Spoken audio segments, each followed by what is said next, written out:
Welcome back to Radio Entrepreneurs. I'm Jonathan Friedman. Joining me in the studio is our next guest, Ron Pruett from the Boston Associates. Ronald, good to meet you. Great to be here. Nice to see you. Thank you for coming in.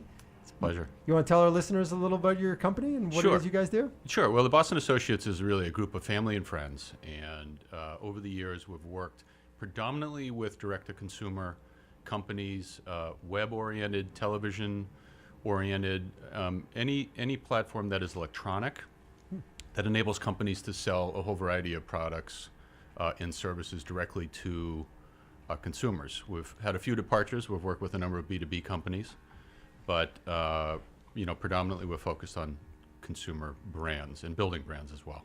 And what is it that you do with those companies? What are the range of services that you provide? Well, in some cases we might selectively invest, but we tend to work with the management teams and very, very often the investors. So it could be private equity investors or venture capitalists that have an investment in a company, some of which may not be performing up to standards. And we get involved to try to reposition and rejuvenate the companies. So that could take the guise of financing or management restructuring. So it tends to be very operational and very hands-on. And what are the most important questions that entrepreneurs need to be able to answer? Yeah, that's a great question. And we try to look at every business as an entrepreneurial one. So if we're trying to work with a bigger business that has some struggles, we really get to the same questions. It's what business are you in? And recently I was working with a company that had already gone through millions of funding. And believe it or not, we spent 45 minutes going over that question. So that indicated that we had some challenges ahead. So what business are you in? And it's not always obvious. It's not obvious, particularly if you don't know that much about the business and you're waiting for them to tell you. It can be right. painful. But in some cases where somebody may have a product per se, they may be in the business of simplifying people's lives. It might not be just their product. What is their mission? Exactly. And that leads to the next question is, well, what problem are you solving? Mm-hmm. Why are you doing this in the first place? And those two tend to be the most difficult questions. And then how are you differentiated? So once you're in a market, and it could be any kind of business, how do you separate yourself from the pack? And that's always a difficult question. And I think lastly, and the most important one that I look at from a marketing standpoint, because I mentioned we get involved with a number of companies, but they tend to be marketing-oriented services companies. And the question is, who's your target segment? Who are you really going after? And it could be a function or it could be an industry segment, but that is also really challenging for most companies.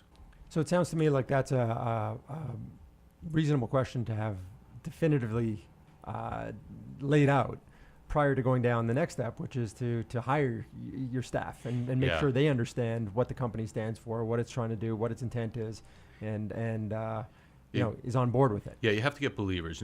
As I say, there are people that mix the Kool-Aid and there are those that drink it. And you have to be doing one or the other or you're probably in the wrong place. But I think exponential growth, again, in the startup world or the small business world, tends to come from companies who are making new markets. They're creating new categories. Again, Uber is a classic example. And you have to have a team and you have to have a culture around that allows the business to scale when the opportunity arises. So you have to have true believers, true converts, and everyone, you mentioned this earlier, you have to be rowing, in tandem to scale the business quickly. So very, very fundamental as well. So are those some activities that you guys get involved in Yes. terms of working with your clients?